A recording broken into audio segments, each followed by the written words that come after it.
Good morning, dear students. We were doing study of the first element, hydrogen, chapter number 6.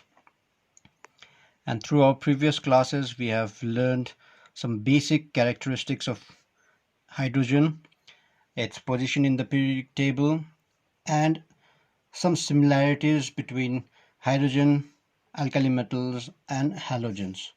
And we also learned about the occurrence of hydrogen in the nature. And hydrogen exists in two states. They are free state and combined state. Now in our today's class we are going to see some preparation of hydrogen from metals. So let's go back to syllabus first. So we are going to learn preparation of hydrogen from water. And we are going to see different effects of water of different types, like cold water, hot water, and steam on different metals. And we are also going to see the action of steam on non-metal, especially carbon. So these 4 points we are going to cover in our today's class. So our main topic will be preparation of hydrogen from water. So let us start our today's class. Before starting preparation of hydrogen, let us again revise the activity series of metals. Kedarnath का माली आलू जरा फीकी नहीं spicy पकाता है. Call me something good, please. And that means in the activity series, potassium is the most reactive metal. Then comes sodium, calcium, magnesium, aluminium, zinc, iron, nickel, tin, lead, hydrogen, copper, mercury, silver, gold, and finally the least reactive metal, platinum. And we know that the metals which are above hydrogen in the activity series, they all can produce hydrogen, whereas the metals below hydrogen in the activity series, they will not produce hydrogen gas. Okay, so we will keep this point to understand the preparation of hydrogen in a better way, or in fact in a very easy way, and you don't have to mug up also if you know the activity series. So let us see the preparation of hydrogen gas from water by the action of metals.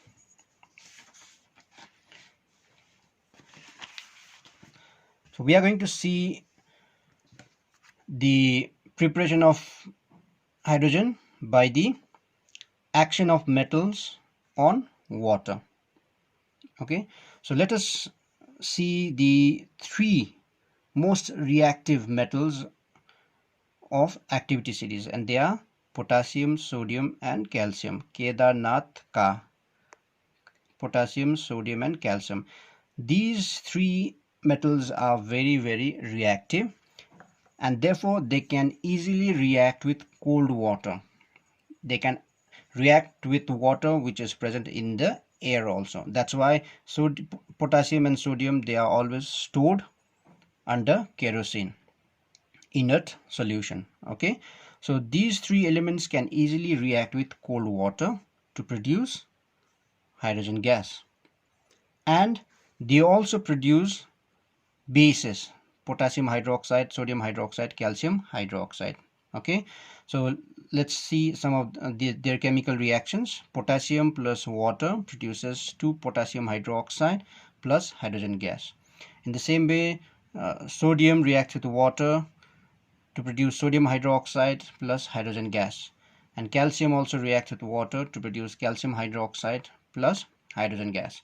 Since these metals are very, very reactive, so when they react with cold water, the reaction becomes very explosive. It is highly exothermic reaction because of high reactivity of potassium, sodium, and calcium. Okay, boys, and to reduce their explosive nature, we normally use, instead of pure potassium, pure sodium, we normally use amalgams of potassium and sodium. Amalgam means amalgams are alloy of mercury with any other metal. Okay, so like compound alloy of mixture of potassium and mercury, so that will be called potassium amalgam. Mixture of sodium and mercury, that will be called sodium amalgam. So mixture of sodium and potassium with mercury will reduce the explosive nature of the reaction in the formation of hydrogen gas from water. Okay, now let's go to the metals which are a little further in the activity series, further down in the activity series, and they are magnesium, aluminium, zinc. Kedarnath ka mali alu zara. Okay, so magnesium, aluminium, and zinc. So these are three sets of metals which reacts with hot water or boiling water. So why they react with hot water or boiling water? Because their reactivity is little less compared to these three metals, so they need some more extra energy. That's why hot water. Now hot water has more energy compared to cold water, therefore hot water reacts with these three metals, magnesium, aluminium, and zinc, to produce hydrogen gas. So these are their respective reactions. And this magnesium reacts with steam.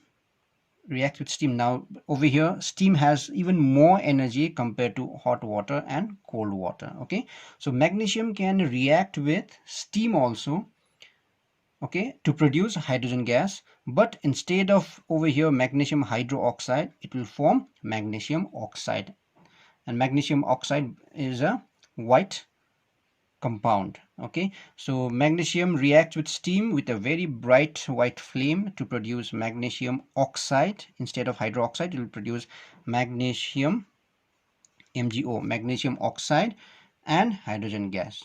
Okay, whereas other metals, aluminium and zinc, they will produce oxide. They will produce oxide along with hydrogen gas. So this is the reaction of magnesium, aluminium, and zinc with hot water or boiling water to produce hydrogen gas. Now let's move further down. We have iron. So now iron reacts with even higher energy water, that is steam. So because iron is less reactive than all these six metals, so iron reacts with steam to produce iron oxide and hydrogen gas. So hydrogen gas will be produced. But this reaction, the reaction of iron with steam, is a reversible reaction. What do we mean by reversible reaction? That the reaction, when the product gets formed initially, the amount of product will be less compared to the reactants initially. Okay, so this reaction will move in this way. So from the reactants, products will be formed. So this will be forward react. This is called forward reaction.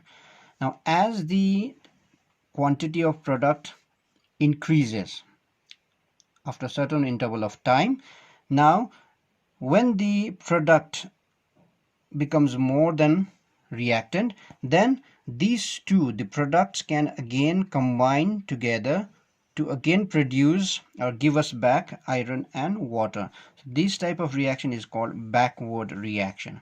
So in the forward reaction, more products will be formed. In the backward reaction, again reactants will be produced.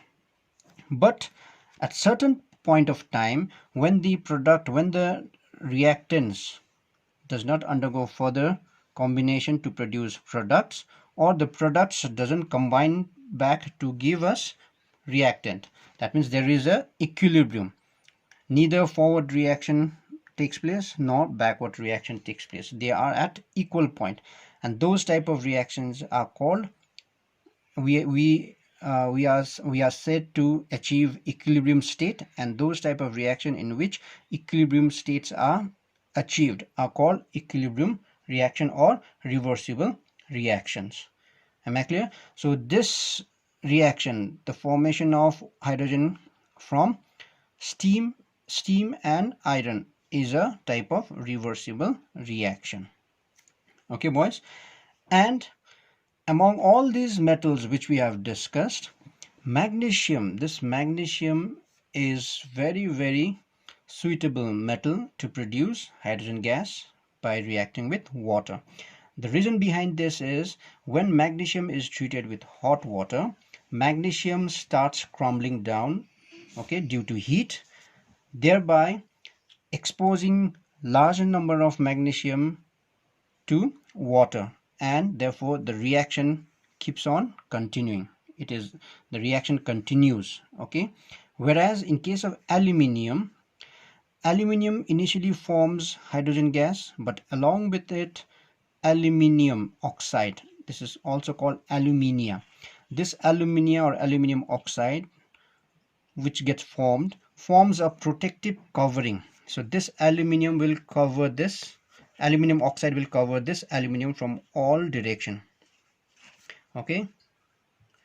So since this aluminium oxide produced forms a protective covering over aluminium, the further reaction of water with aluminium stops, thereby stopping the production of hydrogen gas. Same thing happens with zinc.